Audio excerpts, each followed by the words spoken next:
Vous savez que dans la parachate Kitavo, il y a 98 malédictions, des remontrances.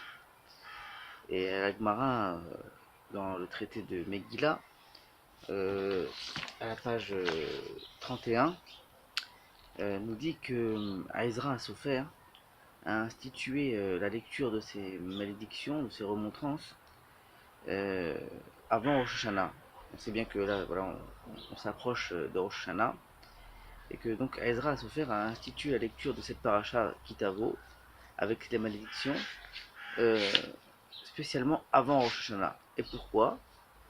Pour, comme on dit dans la prière de Rosh Hashanah, chez Tichle Shana avec Kililotea, pour que s'en aille ou que s'achève cette année et ses malédictions et ses remontrances.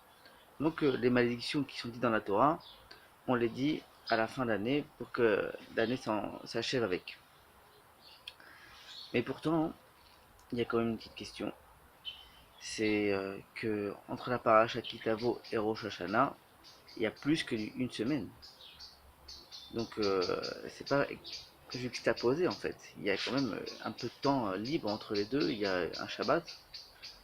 Et donc la question se pose pourquoi ils n'ont pas mis cette paracha de calotte, de malédiction, juste avant. Pourquoi il y a une petite période comme ça de plus d'une semaine d'espace quoi.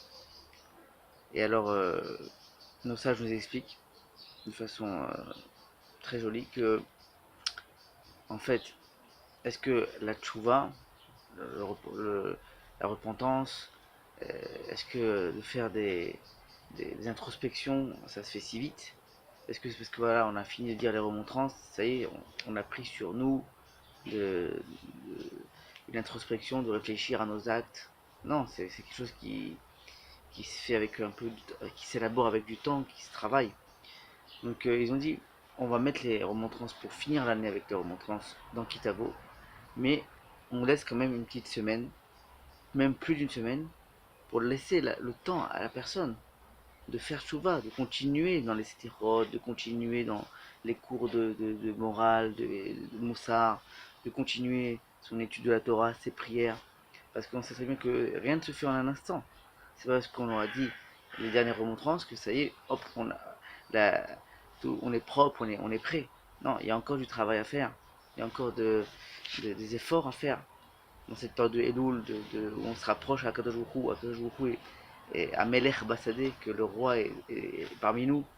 Et, et donc nos sages savent ça, et donc c'est pour ça qu'ils nous ont laissé encore une petite période entre ces parachats Kitavo qu'on va dire ce Shabbat et Rosh Hashanah pour qu'on puisse continuer à progresser, continuer à s'améliorer, continuer à prendre sur nous pour être prêt pour le Yom Adin de Rosh Hashanah et qu'on puisse mériter beaucoup de bénédictions, de brachot. Voilà, donc je vous souhaite Shabbat Shalom et Shana Tova, Umetuka à tous.